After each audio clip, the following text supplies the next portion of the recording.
Hello!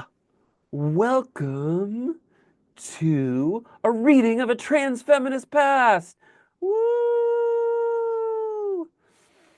Okay, I'm gonna read two chapters. They're kind of in the middle, and you have to remember that this was written years ago, so some things have changed. For example, who is president? But the timing of these chapters are both prior to me coming out fully and transitioning. Like I was kind of on the process of it, but hadn't fully gotten there. So the first chapter that I'm going to read is called Women's March, and the second chapter, which is again, these are both in the middle of the book, but they're not right back to back, um, is is called The Final Trip to Egypt. There is one real person's name who's has not been changed for this reading, which is that of my teenager, Pawn. So, yes, but uh, other real life names have been changed. Um, I'm also going to be talking about some fictional people, and the fictional people are their fictional names. Is that confusing? Yeah. Great. Let's go. Hajime show. Okay. Women's March. A week after I portrayed Clara at Aresia, I attended the 2017 Women's March in DC. Rhonda wanted to attend, but since Pawn was with her, we felt it safer for them to go to the Boston March. My timing was poor, so while I bumped into some friends at the march, I traveled in a bus with women I hadn't met prior from Waterford to DC at 1 a.m. Met them at 1 a.m. in Waterford, Connecticut. There was a ban on backpacks, so I just bought water, a banana, a plastic poncho, 5 breakfast bars, an external phone battery, and a small first aid kit. It's like really small. I had it in a side pocket. It was 48 degrees when the march began. I dressed in layers. By the way, bandana. Very useful. I tried to look as cis male as possible so counter protesters would think twice about bothering any of the women I was with. There were vendors everywhere. People were selling shirts, hats, bags, and signs. The organizers of the march were giving out free posters. Bathroom lines were really long.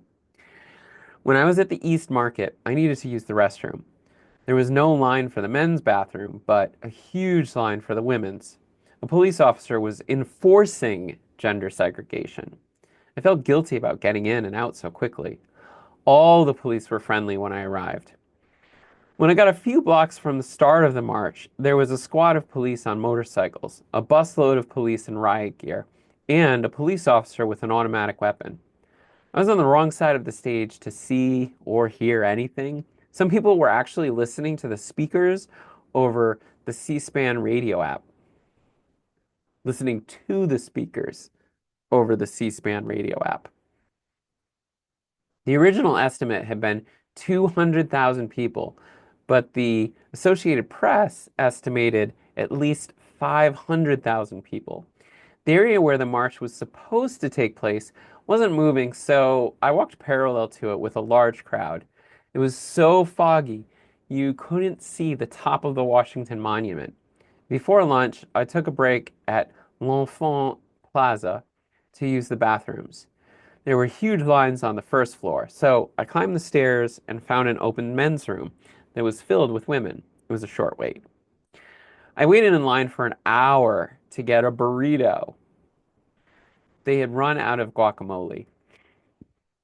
Behind me in line was a group of conservative high school students who were visiting for the inauguration on a field trip. They were teasing marchers as they passed by. They said they were appalled that they were bringing children so young to indoctrinate them. I occasionally corrected them when they made very clear errors. Then, a high school girl said she didn't see why women were complaining about equality. I finally lost it and said, because women make 15% less than men. One of the other teens said, that was illegal. She said that she had documentation that the statistic was inaccurate, but she couldn't access it because the cell network was jammed. I told her my specific example that as a tech worker, only 15% of my fellow tech workers even were women. Eventually, we found some common ground. They were actually libertarian. I'm glad I engaged them in conversation. They had scared off some adults and were more polite after I talked to them. Cell signal was sparse at best. The cell towers were overloaded. People used FireChat to communicate via a Bluetooth mesh. There were lots of chants that I joined in on, including women's rights are human rights, my body, my choice, the people, united, will never be divided. Lots of people had signs showing women's organs. Some would have the organs flipping off the reader. Some said, if I wanted the government in my uterus, I'd fuck a senator. Some showed two female organs, followed by an elephant, and that looked similar, and asked, which of these three doesn't belong? There were also lots of signs about keeping hands off of pussies. Some signs said, my pussy bites back, and Pussy Riot, which, by the way, good band.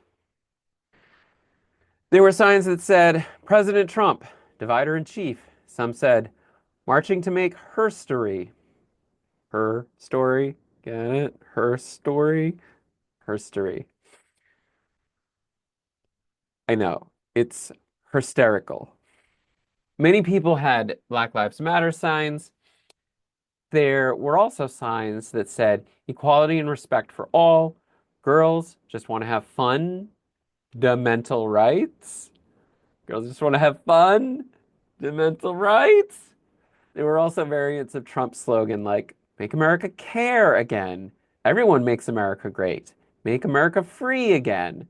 Make America Finland for the first time. And make America safe again. Despite the forecast, it never did rain. I returned tired. My back and feet were sore. The bus was relocated, making it hard to find, especially in the dark. I bumped into one friend from Boston. But again, keep in mind, 500,000 people.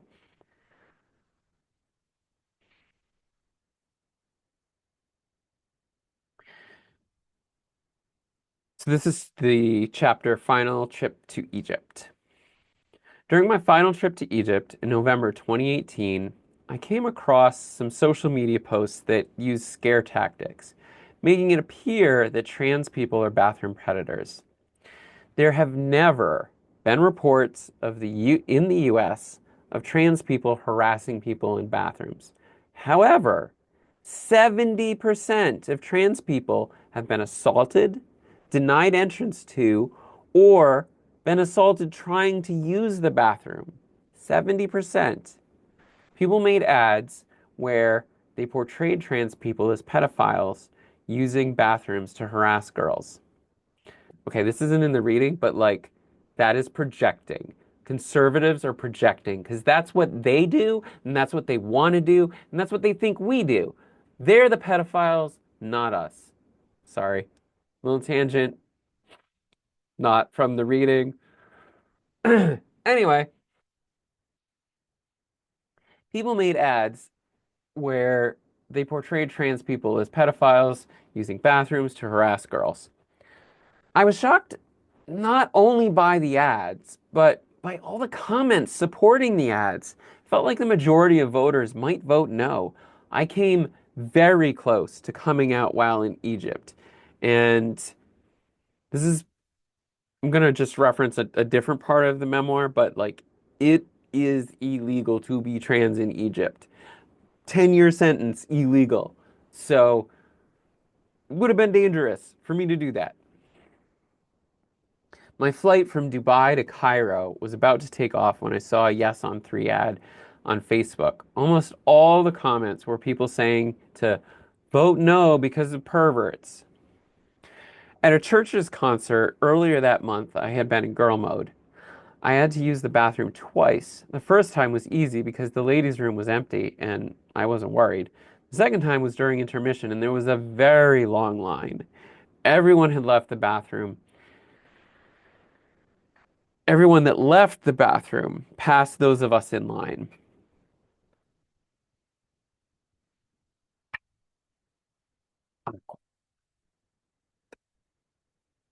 Mizu des. I think I would have been at least as uncomfortable in the men's room. Nobody said anything, but I did get a couple of startled looks. I'm a pretty determined individual, and that was really hard. I was sure it would be easier on hormones, and as I made progress with facial hair removal, Friday, November 9th was rough. Friday is the Muslim holy day, so Egypt weekends are Friday and Saturday instead of Saturday and Sunday. It makes the fact they have TGI Friday restaurants a bit ironic. Let me just poke this little microphone here. That won't be disturbing at all. Sorry, sorry. Back to the reading.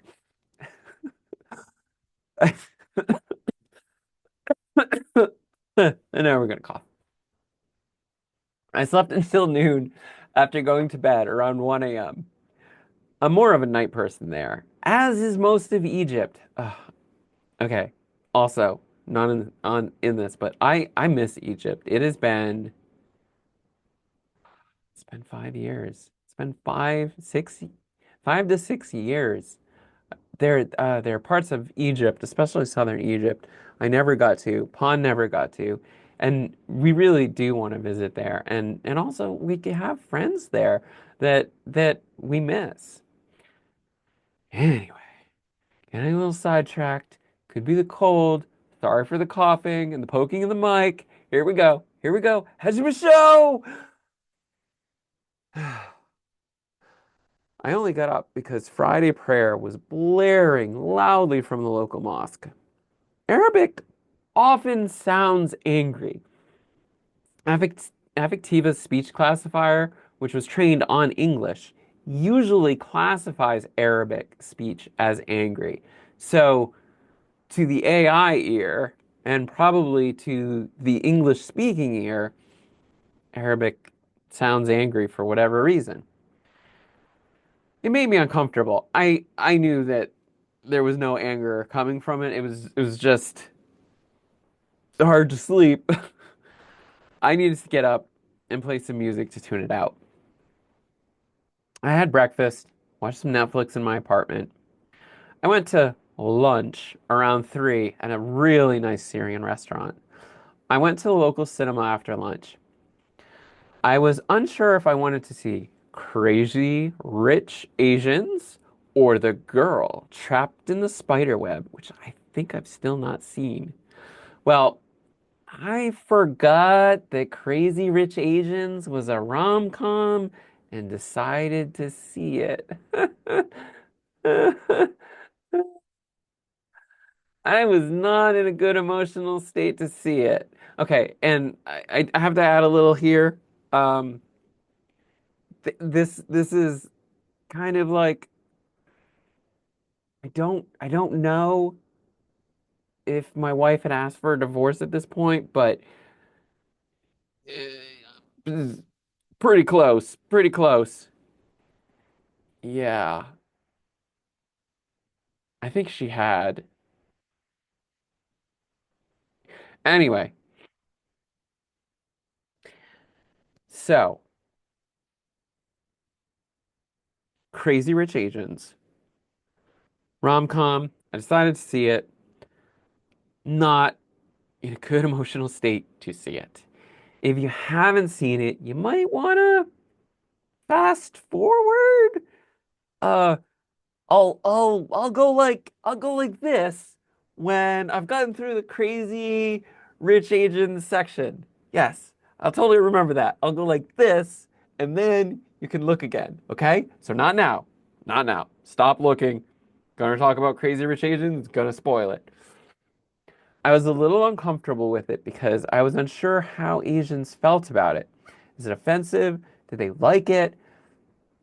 I later heard from my friends that Asian Americans liked it, but people living in Singapore felt it did a poor job of portraying their demographics. I thought the movie was funny. I especially liked Rachel's friend from college, Peak, and Peak's family. I also thought it was sad. I cried. I wondered if people are supposed to cry watching rom-coms or if it was a middle post breakup thing. Also, there was Astrid's marriage falling apart, which gave the movie a lot of depth I hadn't anticipated. Rom-com? Astrid came from money and married someone who had little. She did her purchases and wealth. She hid her purchases and wealth so her husband wouldn't feel inferior. She said no to positions that might bother him. He still felt unworthy and started an affair with a woman with whom felt more comfortable. Part of me wanted to shout, "Look, Rhonda and I weren't that bad." Still, money and class played an uncomfortable part in our marriage. Looking at the relationship between Rachel and Nick, I feel I relate a lot with Rachel. My family didn't, to my knowledge, put on airs. I feel I was raised to value people for their deeds as opposed to their class, connections, or wealth. Well, Rhonda's mother never said to me that I wasn't good enough for her. She certainly had said it to Rhonda. Thus, I was very uncomfortable with how both Eleanor and Ahma treated Rachel. Near the end of the movie, it looked like Rachel and Nick wouldn't be able to work out their differences.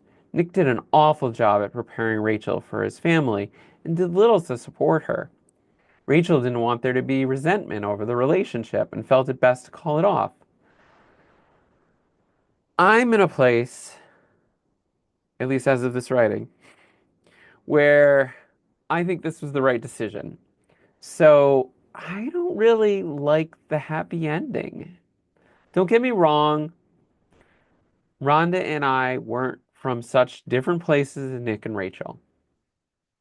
I'm so glad we were together for the time we had. I'm so grateful that we have Pawn. Pawn. Heart.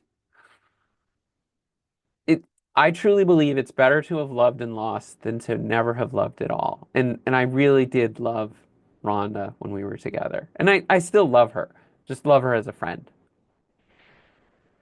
So, yeah, with that movie, I think I can s- let people listen again. Yes. Yes. Okay.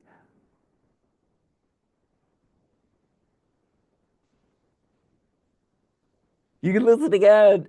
I stopped talking about the movie. Okay, great. Great. Things were so unclear for me then, which in general, I don't mind. I like surprises. I prefer those surprises come from work, friends, and travel. I like having a solid home. I like having a close companion who I can rely on, and vice versa. I was in a different place when I met Rhonda. I'm less than 2 decades from retirement now. By the way, that was what I wrote then. Like less than a decade now. Less than a decade now. I'm heading out of parenting and towards grandparenting. Kids, if you see this, it's okay if you don't have kids. I get it. I would love grandparents. I love grandchildren, but you don't have to have kids. Like, whatever. And adopting is cool too. Okay. Anyway, I'm sure my kids are not going to see this video. They didn't even see the Muriel Webster, CEO of Dictionaries video.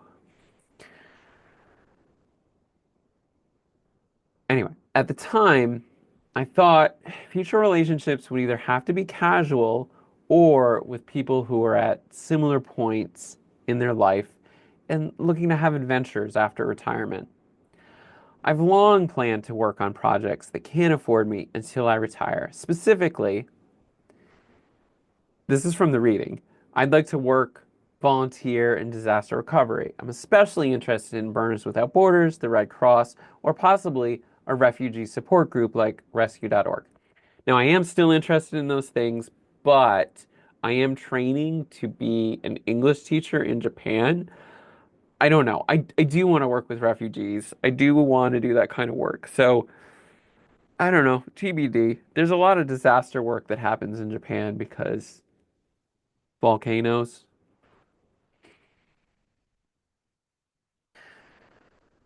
So yeah, it was a rough day. But hey, I was excited to be going to Poland at the end of the trip. Never been to Poland before until then. My work needed somebody to meet with a partner company and had asked me to go. I didn't shave at all while I was in Egypt. I wanted it as a plausible proof that I wasn't transgender. My last flight from Cairo, one of the passport control officers pointed out my beard growth was small compared to my passport. In Poland, I had an Airbnb that was located within the former walls of a Krakow Jewish ghetto, which were built by the Nazis to look like gravestones. I visited the Schindler factory, Birken.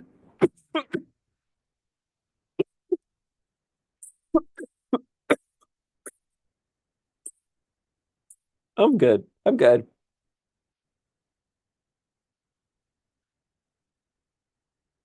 Okay, yeah. Yeah.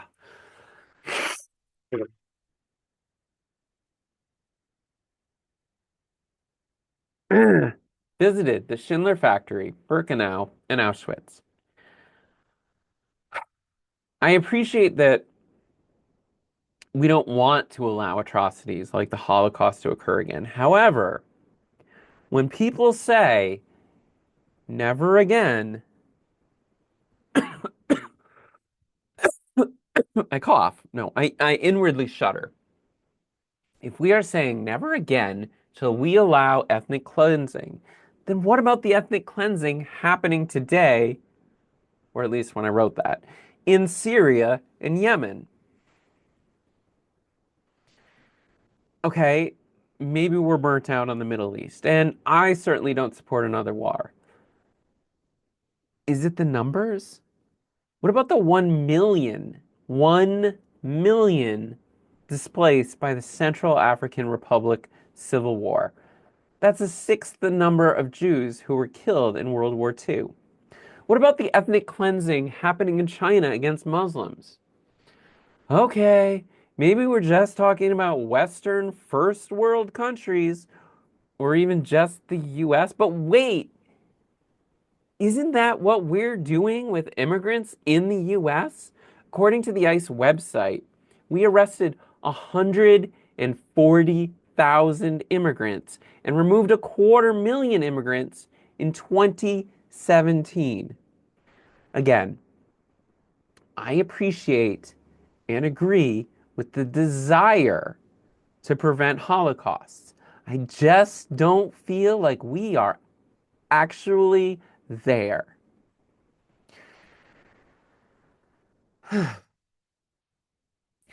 In Auschwitz, I saw the symbols that prisoners were forced to wear based on what the Nazis had deemed wrong about them. I probably would have had the pink triangle for homosexuals and the black triangle for asocials because of my pacifism. The most difficult thing for me to see was the collection of shoes from all the children that had been at the death camp. I know that's a very depressing place to leave this reading, but if you buy the book, there's some happy parts later on. Huh? Huh? So I'm going to include some links. And yeah, check out my memoir published using my birth name. And yeah, thank you for listening. And I hope you are doing well. Yes, me.